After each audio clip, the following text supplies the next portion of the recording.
ఊహకందని ఉన్నతమైనది దివ్య నగరమే, స్ఫటికము పోలిన సుందరమైనది నీ రాజ్యమే.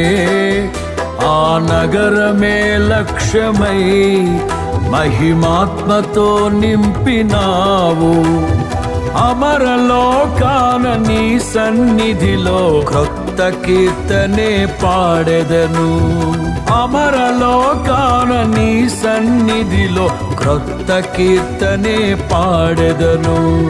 ఉత్సాహము నీవే, నయనోత్సవం నీవేగా. ఉల్లాసము నీలో, ఊహల పల్లకి నీవేగా. దీనుడా, అజేయుడా,